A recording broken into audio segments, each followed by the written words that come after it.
Good morning, everybody. I'm Christine Jacobs. For those who don't know me, I'm the Executive Director of Represent PA. We are the PAC in Pennsylvania dedicated to flipping both chambers with strong progressive women, and with the idea that we need a reflective democracy, and we're going to get there and we're going to work on it. We're very proud of the work we've done so far, but as you'll hear from three of our freshman women, we have a long way to go. They're working very hard for us. One of the reasons that Represent works statewide is that although these women each represent their own district, we need a Democratic majority in order for all of our voices to be heard. I live in Philadelphia. I'm represented by Mary Isaacson, a good Democrat. I'll always be represented by a Democrat in Philadelphia, but nothing counts unless we get the majority in Harrisburg, because the majority just shuts down any activity and anything sponsored by the minority. And so that's why we have to work and do what we do and invest in candidates across the state. But let's talk about our incumbents today and talk about how their first year in Harrisburg has gone. We're really pleased to have them here with us today. Nancy Guenst. Nancy Guenst came out of Montgomery County. She was mayor and councilwoman in Hatboro. She's an Army vet and was a represent-endorsed candidate 2 years ago. And as you can see from the slide, first Democrat to hold the seat since it was created in 1969. We have Regina Young. Regina is the first African-American woman to represent her district in Philadelphia, an educator, believer in education. And if you've listened to anything we've talked about and Represent, if you're an education voter, we need to flip the House. We need to flip the Senate. These people are not looking out for our children across the state. And Jess Benham, I met Jess when she had decided to run, and she came to Philadelphia, and she and I and her campaign manager had lunch one day. And it was just such a pleasure to meet with her, to talk to her. Her district in Pittsburgh, Allegheny County Democrats are just not an organization that's very helpful for diversity, for progressive thoughts at all. And it's largely run by Trumpers who call themselves Democrats in order to run the power, my opinion. And Jess was not their supported candidate. But we came out and supported Jess, and we're very proud of our investment and very proud of the clear voice she's providing in Harrisburg. One thing I want you to remember always is that we need to flip 12 House seats and 6 Senate seats to gain the majority. And that includes holding every one of our current seats. So Represent is going to be, we'll talk after our speakers, but we'll talk a little bit about our path towards our endorsements, providing some funding for these candidates early to make sure that the current electeds who are running for re-election have some money early, because we're going to have some real challenges as the new maps are drawn in Pennsylvania to bring in some new people. With that, I'm going to turn it over to Helen Horseman Allen. Helen is been with the Represent executive team for several years. She's somebody we're very happy to draft to support us, and she's agreed to moderate today's session. And Helen, you have about 40 minutes, so it's your time. Thank you. Thank you, Chris. Hi, everybody. I'm Helen Horseman Allen. And politics is not my profession, it is my passion. And I love to get to do it because I love to get to meet all of the women who we support and the women who get elected. And I'm going to talk to through these women about their experiences in Harrisburg and how they're faring. But then we're going to take a step back, look at how they got there and what it's going to look like for them to run for re-election. We've planned out a conversation, but if you have questions for our electeds, please put them in the chat. If you have a question for a specific elected, please indicate who you hope to have answer your question. And we'll hopefully have some time to take some of this. As Chris mentioned in her introduction, you all have really unique backgrounds coming into Harrisburg, right? Regina, you ran up against a longtime incumbent and won. Nancy, you were the only R to D flip in the House in 2020. Jess, you won a conservative district as an out, queer, neurodiverse woman, not supported by the party. But when we spoke, all three of you highlighted the importance of service to your communities and how that drove you to Harrisburg and how that drives the work you're doing there now. So in a lot of these calls, we talk about how hard it can be to get things done in Harrisburg, but I would love to start with you talking a little bit about some of the wins you've gotten to have there, because it's not all misery, I hope, besides sharing an office with someone amazing, Regina and Nancy. Regina, you told me a little bit about your time on the tourism committee. Do you want to share some of the work you've done there for your district? Sure. I love tourism. Tourism is one of my favorite committees. Oh, here's my book. So we created a book, actually. What we do is, hey, listen, we have some great things happening in my district in Philadelphia and Delaware County. And so I wanted to be proactive in highlighting that. And so what I did was went to the department and asked them to identify all the great assets that we have that people want to tour. And of course, the response was, we never really did that before. We just kind of go as a committee and we tour people's district. That's not a good use of taxpayers' dollars. We got to make sure that the constituents know what's in their community. So I asked them to identify it, and there we crafted this booklet. And guess what? Now everybody wants to have this booklet, and you don't have to be on tourism to actually get it for your particular district. I will say we're looking to put it in different welcoming centers around the state. But again, it's all about highlighting the great things that we have in this state, absent of marketing dollars. So that's one of the things. Awesome. Nancy, you've been able to bring a bunch of dollars home to your district. You want to talk about that? We have been very fortunate with that. Actually, I just saw Secretary Dunn, Secretary of DCNR, 2 days ago. She gave us a matching grant of $335,000 for a park that's in part of Upper Moreland, and we're going to be able to put some more trees in there and stream bank reparations and all kinds of stuff. That one was a really good one to get. And we've also gotten numerous grants. We put in trails and did a lot of, we have the Pennypack Creek that goes right through our district and right through my hometown. So there's a lot of mitigation that had to be worked on there as well. And so that was good. And then 2 weeks ago, Upper Moreland had been fighting for years to get the turnpike.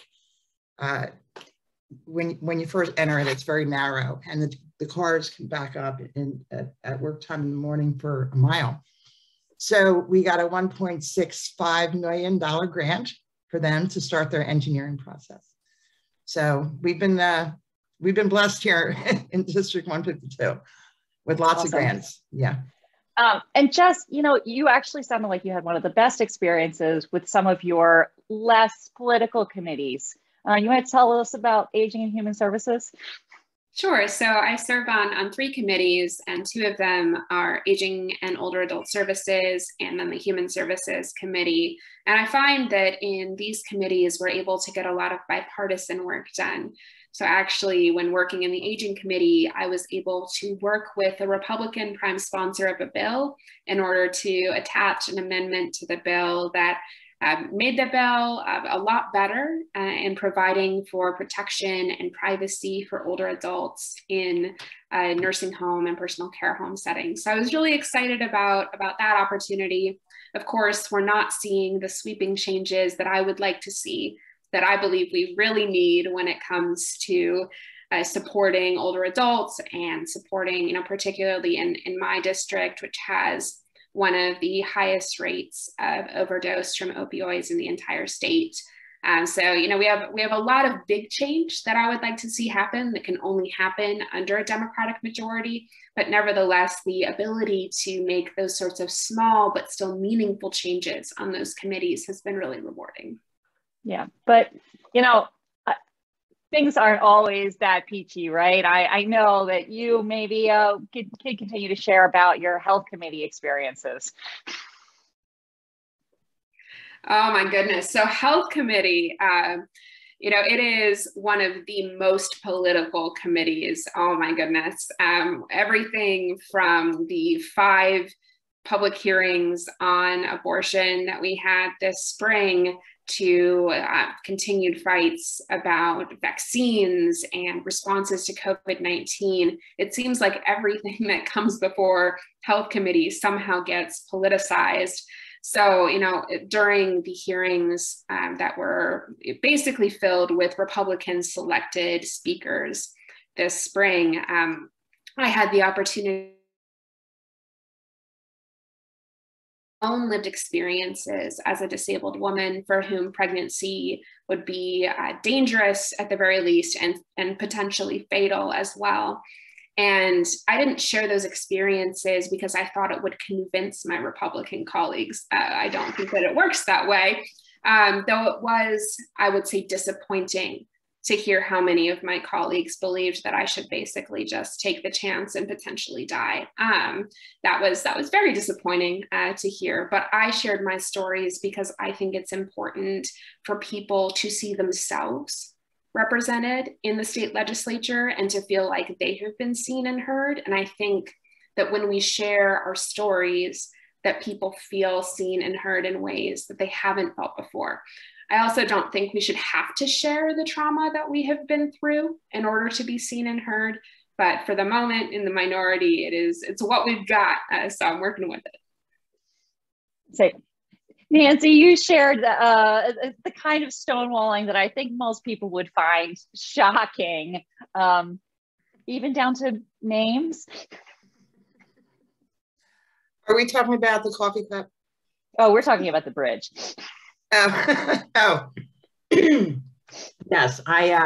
So when we vote on legislation in session, a lot of things that come up are naming a bridge or naming a road or whatever, or a turnpike exchange.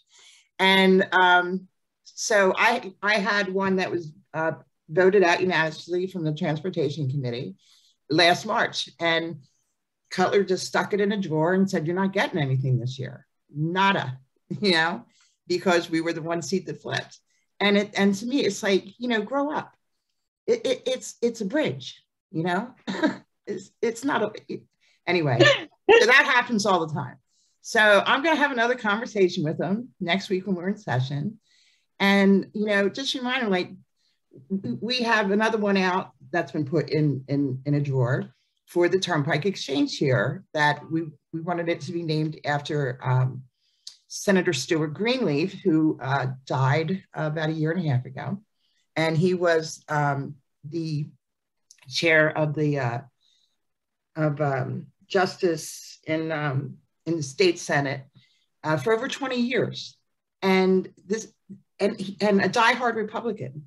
And everyone around him, he actually held this seat first a long time ago when in its inception. And, you know, the family keeps scratching their heads going, "What's going on?" I said, sorry, it's because I'm a Democrat. We're going to have to wait till next year to get that interchange named.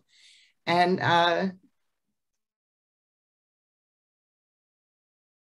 want them to grow up. That's all. It's not a hard thing to ask. So yeah. Regina, you and I talked a little bit about how this should be a job, but some people treat it like it's their due. Yeah, absolutely. It's really unfortunate, but and my colleagues can attest. I mean, they're here and they don't have to agree with me if it's not true. But there's several of our colleagues who really just believe that this is my seat and I belong here because I belong here. And it has nothing to do with many of the people they serve. They just believe, I've been here, why change the system? And my approach, and a lot of my colleagues' approach, especially those of us who are new, is because our world is on fire. That's why change is necessary. We need new perspective. We need new approaches to help save the people we claim we want to save and serve. So it's an interesting dynamic, to say the least. Yeah. So if you can't get things done in the minority, right? You've got to be spending your time doing something. What are each of you getting to do in Harrisburg that's meaningful to you? Jess, I know you took a role. I asked whether you knew Regina and Nancy. You're like, oh yes, I know them. Yes. So, certainly time spent back in the district is really rewarding. Rep Guenst already talked about the value of bringing money back to the district. We've heard about constituent services, but in Harrisburg specifically, for me, one of the things that I find really rewarding is that Democratic Whip Jordan Harris invited me to be part of what he calls his whip squad. So I'm one of the deputy whips, which means that I help the whip's office count votes on controversial bills. I think some people think that it's like arm twisting, like you're really pressuring people to vote a certain way. And that's not so much it.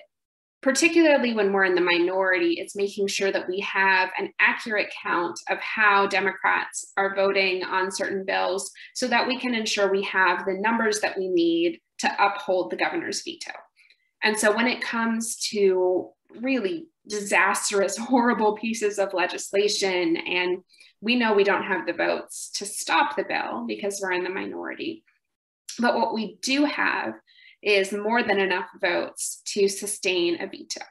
But of course, people have to vote their districts. And so making sure we have an accurate count of which Democrats we need to let off the hook, as it were, is really important. And so I find that part of my job incredibly valuable, to be able to say, like, I have an accurate understanding of how people are voting one way or the other. So Rep Young and Rep Guenst have seen me in their offices multiple times being like, how are you voting on this bill? Let me know. And, I think it's a job to make sure that you're counting those votes and finding out what's happening. But I also find that it's one of those things that keeps me going in Harrisburg because I feel like I'm doing something meaningful. So I've had the opportunity to visit some of the offices, represent pre-COVID, would take people's endorsement level supporters to Harrisburg and tour some of the offices. And so I've gotten to go in there, and I'm just imagining the two of you, like with your desks facing each other. These offices are not very big, right? You think state rep is going to be glamorous. You get this big office. No, they're pretty small. But so the two of you are in there together, right? Sharing an office.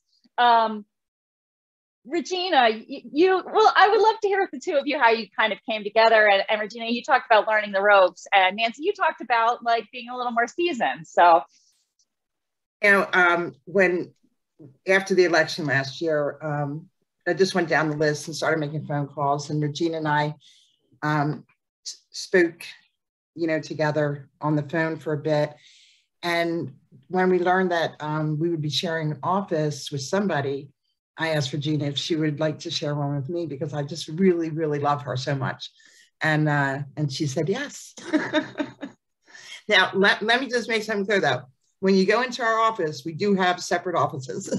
We don't have to sit there and stare at each other every day. So that, it works out really nice. And we share a legislative assistant, Billy Joe, who is really incredible. She takes good care of us. So. Regina, will you tell us a little bit about your experience in Harrisburg? Sure. And just to piggyback a little bit off of Nancy, it's a suite that we have. So although it's not too far from what you described, because all we do is yell at each other through our doors and say, Nancy, or so we have a suite, but if I want downtime and she wants downtime, then we have that private space and we share it LA. But my experience and my lens is quite different. So I'm new to politics. I'm more of a people person. So I always say bringing humanity back to Harrisburg. And so my learning curve there thus far is really about me better understanding the landscape, and it really just focuses on the people, right? The people, the types of districts, the type of needs, the type of strengths, the deficits. So my perspective and lens is really, I will learn the technical pieces of the political process, but for me as a person from a social service, educator, therapeutic background, I need to understand who's on my team, who are my allies and who are the ones with some challenges, because guess what? All deficits are not necessarily, they don't always blare, right? And so when you talk to people on a foundational level, you get a better understanding. My goal, at least in my first term, is to have an understanding. Understanding and acceptance are two different things. And I do find that my colleagues spend a lot of their time, you know, being so frustrated, Nancy, when the people don't do the right thing. And, you know, it's really upsetting. It's really upsetting, I have to admit. But I don't allow myself to believe that I'm there to make a huge impact my first year, because guess what? We're human beings. And I know we talked a little bit about us being parents and family oriented. And so just think about relationships in the most simple fashion. When you're meeting somebody, when you're building a relationship, what's the best way to start building? You meet people where they are. And so my approach is to get that understanding and see where they are, and let's see how we can build. I don't have any real expectations, to everybody's point. We're in a minority, so there's not a lot we can do. However, your character connects folks, and so that's my focus and goal. I'm interested in learning people. All right, and Nancy, you know, I think Jess touched on it a little bit, but you know, the service to your constituents and what it's like back in the district. I'd love to hear a little bit about it. It is so important. We have one of the busiest offices in the state. We inherited that from the past representative. So I sit on the Human Services Committee and also Children and Youth. And I specifically asked for those because I really, you know, you're on this learning curve. When the first time you walk through that door, you're on a learning curve and you have no clue about all the things that you don't know about yet. So it's, and these two committees to me are very well run. I mean, we are in the minority in those committees, as with every committee up there, but there's been a lot of compassion, especially with Children and Youth Committee. And we do a lot of hearings and roundtables and things like that. So you do get to learn an awful lot that you can take back to the district with you. And we've been able to help thousands of people, you know, since getting elected. They're just very comfortable coming in there. I'll tell you, I don't know what I would do without the staff that I have in Hatboro, in our Hatboro office. They're just tremendous, and they came out and just learned, and they're like sponges. So if I don't know an answer, they do. And it's just such a pleasure working with them, and you just feel really good because you're able to help so many people. And there's a lot of dysfunction in Harrisburg with unemployment compensation, health issues, all kinds of stuff like that. But when you can work one-on-one with people, you know, on a daily basis, it makes everything worthwhile. So. That's awesome. Okay, Harrisburg is what it is. Let's transition to the campaigning. Regina, how did mini cupcakes end up with you running for office? I'm still trying to figure that out, if I'm honest. Like I was just sharing, I just took a huge leap of faith to do something different. And I have to be honest, if I knew then what I know now about the political process and the journey, I probably would have made a different decision. I would have, because it's a heavy lift to know what you know, right? So I'm so grateful for me not knowing a bunch of stuff. I just wanted to try something different, and I went for it. And I'm not distracted by, I drown out noise, I'll say that. So I don't distract myself with the noise. I don't distract myself with things that does not align with the goal I'm trying to reach. That's just a practice that I have. That's personally and professionally. And so really I focused on what I could do, what I knew can work for me. Now, the goal was to convince other people, but like I tell you, if you meet people where they are, the connection becomes stronger. So as a candidate, that's all I did. I ran during the pandemic. People weren't able to get out. So I tried to get them things that they couldn't get because they weren't out. I try to communicate to them how to meet them, and the compassion piece that Nancy talked about, like just meeting people. That was really it. So I assure you, I can say it now laughing, but I was just as surprised election night as you all were.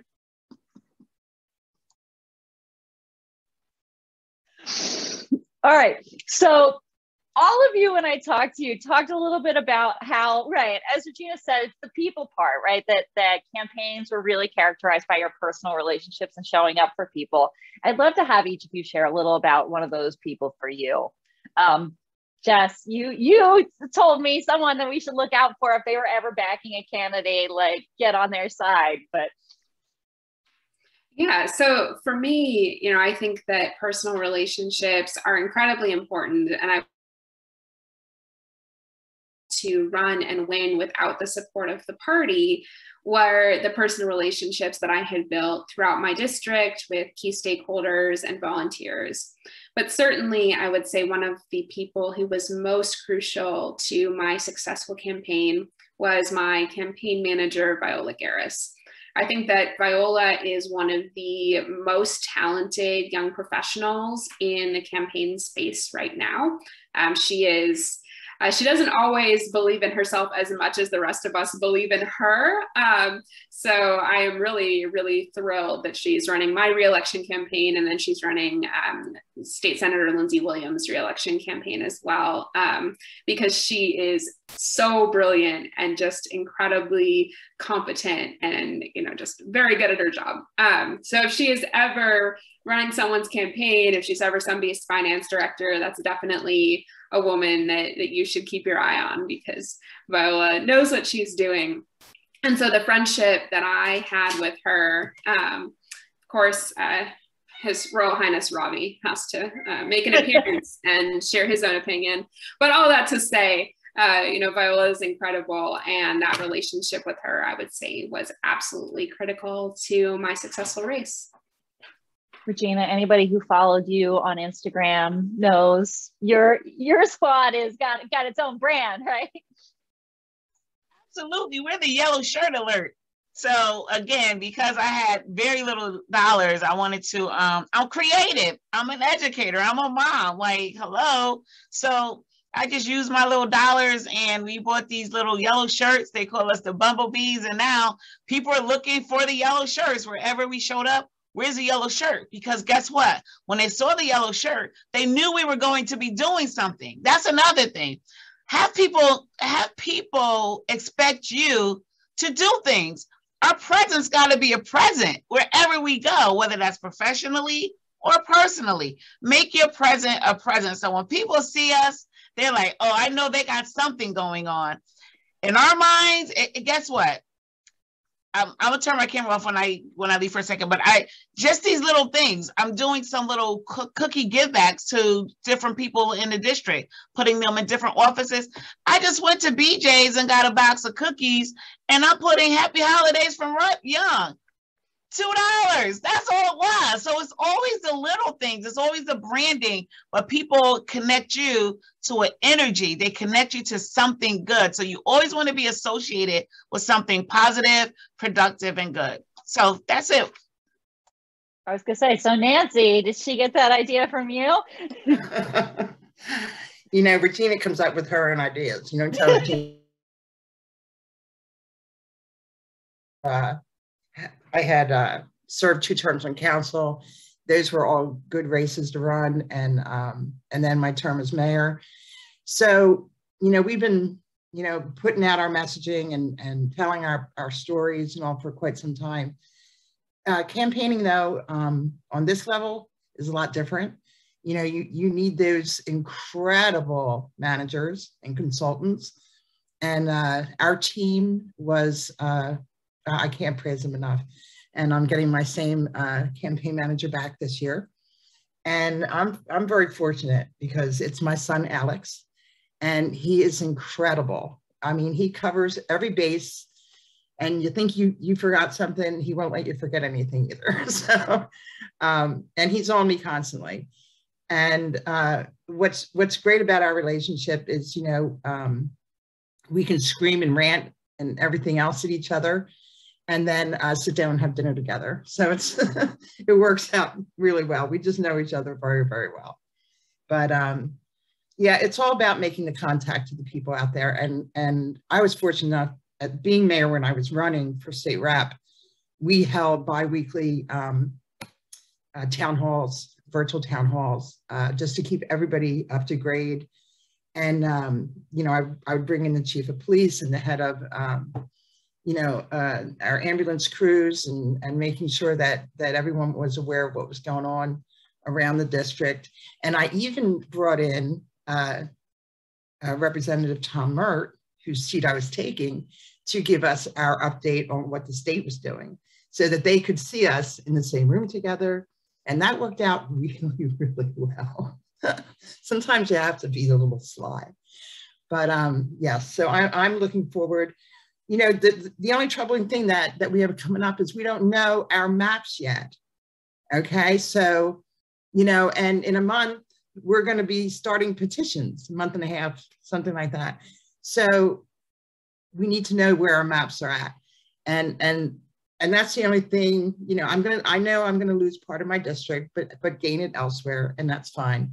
But we're just going to work hard like we did last year and get through it. And I'm not going to lose this seat. We're just going to keep working hard. So. All three of you are incredibly determined. All three of you have like these personal connections, right? Like, do you even really need money to run anymore, Regina? Those volunteers? Yes, yes, Regina, say yes. Yeah, I was just saying, thank you for, this stuff is really, really new. I won with less than $10,000, right? So now that I'm in a new space, I realize I have to spend money or I have to raise money now. So I'm like, okay, what do I do? Because guess what? The volunteers that I had last year, they don't want it for free this year. So I have to like figure that out. So you need money. Yeah, you need money. But I want to show you really quick. I don't know if you see it. It's just little. Oh, nice. Happy holidays. And it has my social media website. Love it. Very nice. Free advertisement. Right. Nancy, you're out there, right? You don't even know what your district is going to be. You're already got to start hiring staff. Yes, we already started hiring.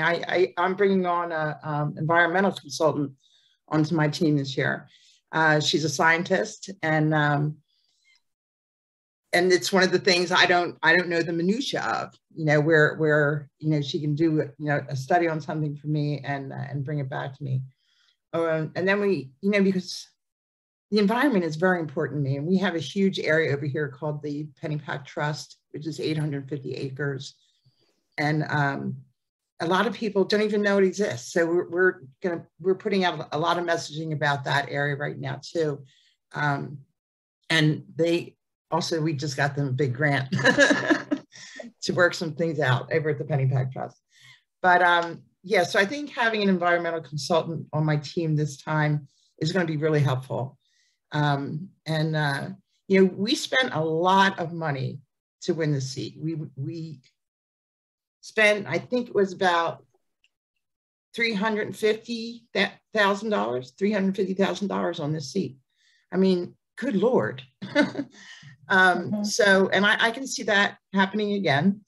I know I'm not going to be primaried, but I'm pretty sure, you know, there'll be someone coming up against me in the general election. Yeah. They always look at. Sorry. Jess, you and I talked about not just like the nuts and bolts and like what money can buy, but kind of like a more holistic view about the money. Yeah, so unfortunately, in the context where people have to raise hundreds of thousands of dollars to run, money, and especially early money, grants a sense of legitimacy to one's campaign. And certainly that was true for me, right? As a queer woman, as an autistic woman, people had a lot of doubts about even just my ability to do this job simply because of who I am, despite the professional and life experience that I was bringing to the table. And so having a strong year-end finance report for me, both the first time that I run and, you know, this time as well, support that I was going to be able to bring to the table that helped other stakeholders buy in. But of course, you know, when you speak back to power, when you don't think like, sound like, love like what people view as the default or the norm candidate, there's always backlash. So I already have somebody running against me for next year. And that, you know, is to be expected. I didn't have the support of the party. I was not a mainstream candidate. And so if we're going to be serious about electing women and electing women who aren't just privileged white ladies who are, you know, have no other marginalized identities, then we have to be serious about investing early on. You know, it is not enough to invest after a primary election. It's not enough to invest in the spring, because that sense of legitimacy that is given to a candidate who has a strong year-end finance report can make or break it, right? It can be the difference between having a robust primary challenge or someone saying, you know, maybe I'll reconsider. And so I would say that the work that Represent is doing in making sure that women and women of a variety of marginalized and sidelined experiences are able to run in ways that are seen as legitimate is incredibly important.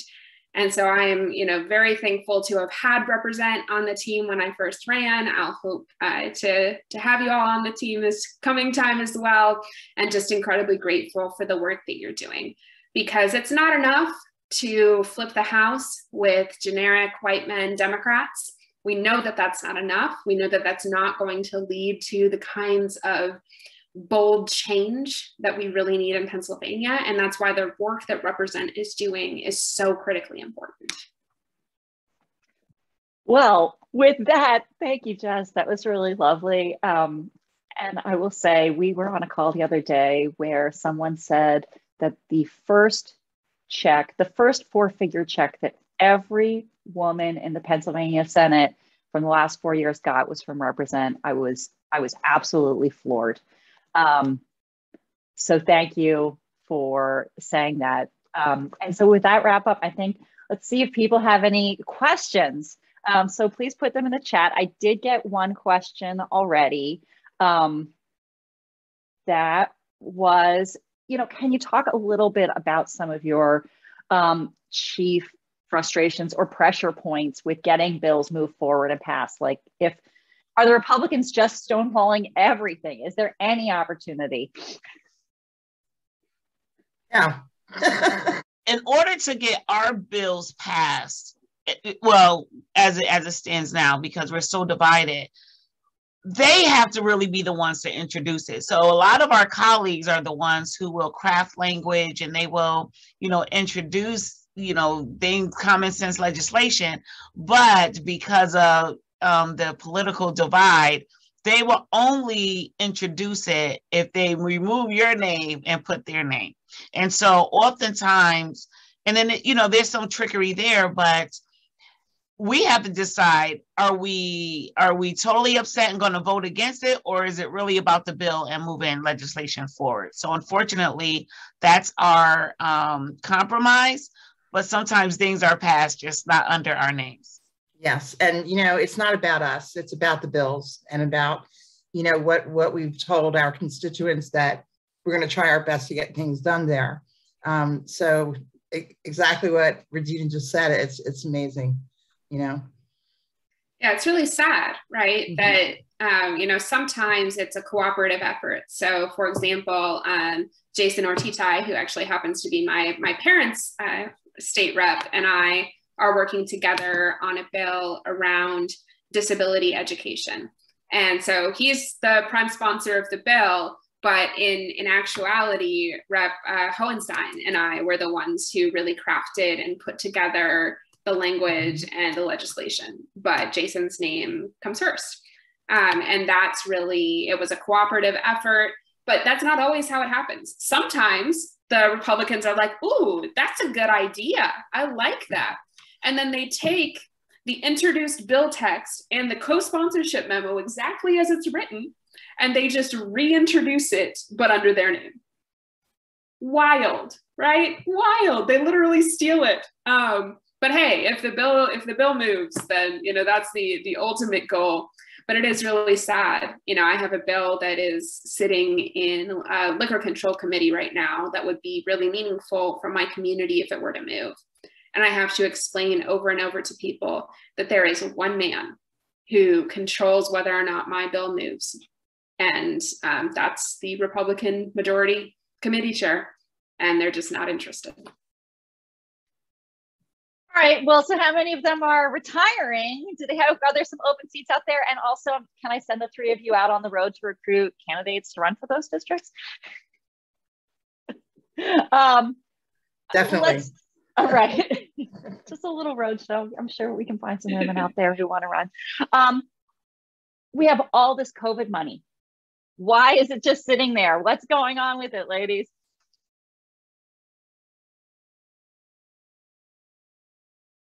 Day fund.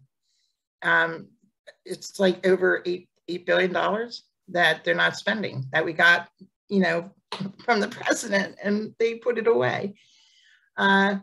I think they're just going to make sure that it's there for 2024 and use it as they see fit. It's really very sad. We have broken schools, we have broken systems, we have, you know, our kids need so much. And for them to just deny it to them, I don't know how some of them sleep at night. I really don't. One of the first days I was on the floor of the House, they were talking about about human services, and that human services got an increase in money last year. And don't you know, we spent it all. And they're just sick of that. Well, we have a lot of mental health problems going on right now, especially with COVID-19.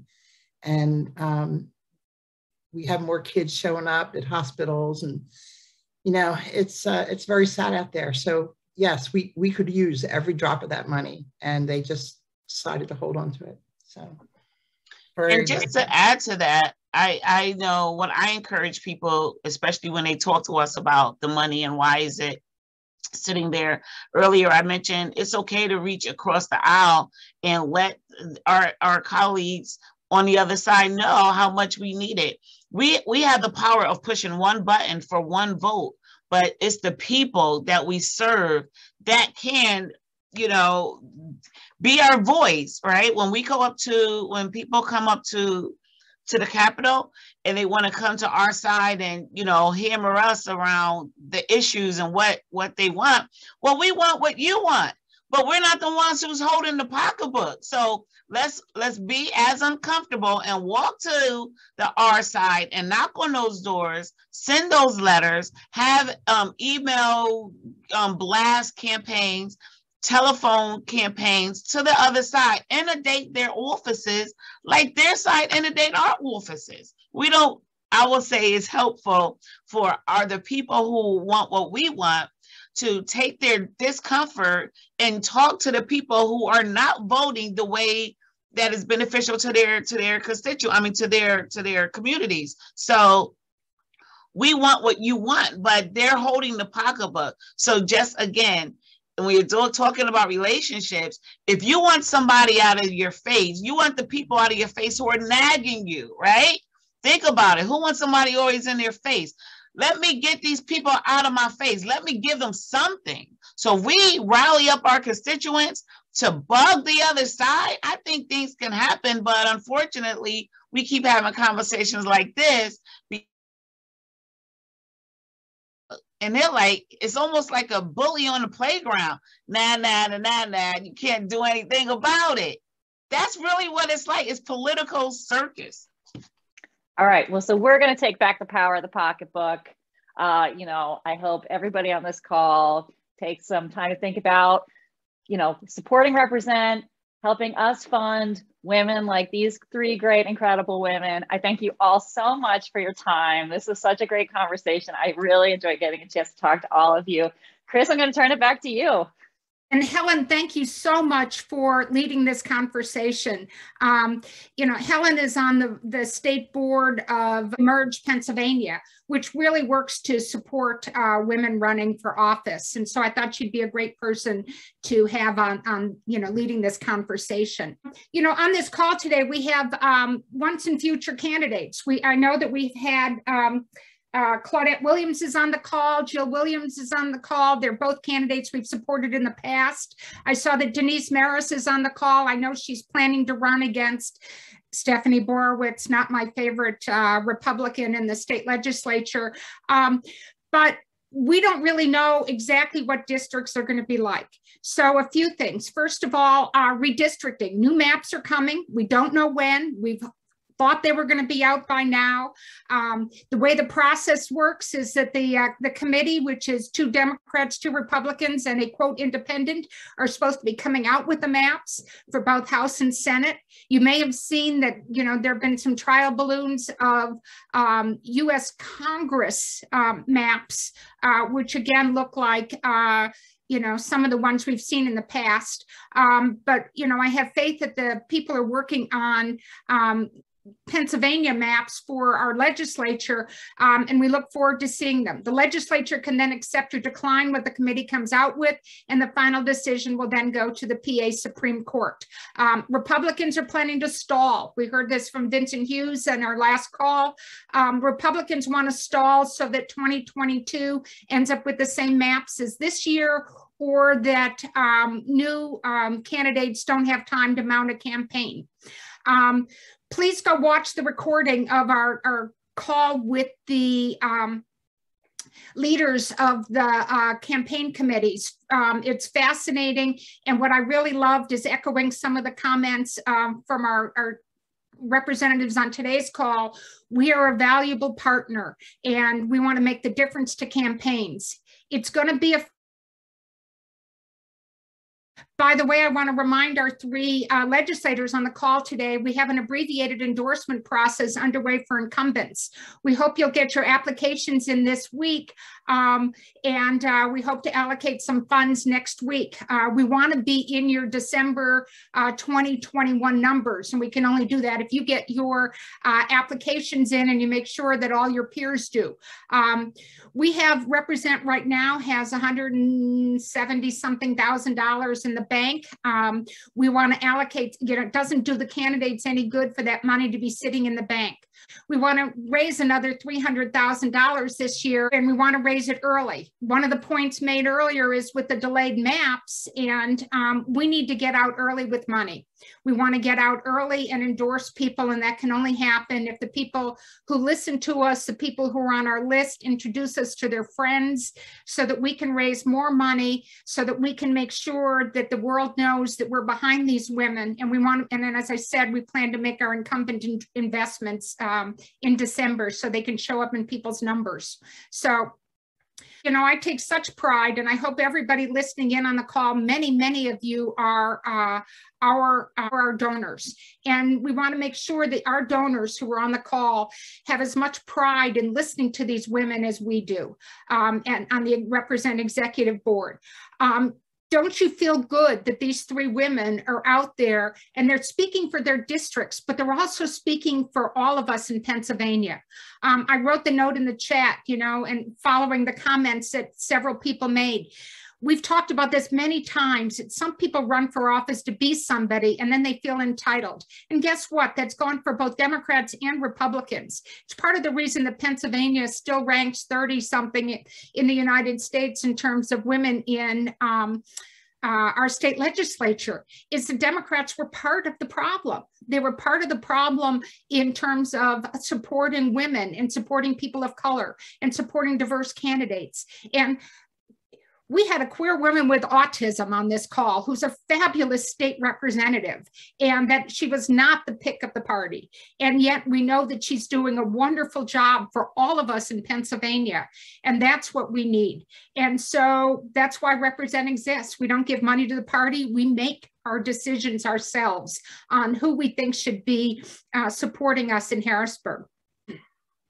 By the way, another way you can help us, we're coming out with some tools for our donors. We're going to have new because we're primarily women promoting women. And we'll have them available, and you can request them today. And that way, when somebody says to you, what did you do this morning? Or isn't life boring during the pandemic? You can say, I listened to 3 fabulous women this morning who, I don't know them. They're not my state reps. And yet they're supporting all of us because they represent women, and they're representing all of us in Harrisburg. I am just so charged up about this. Can you tell?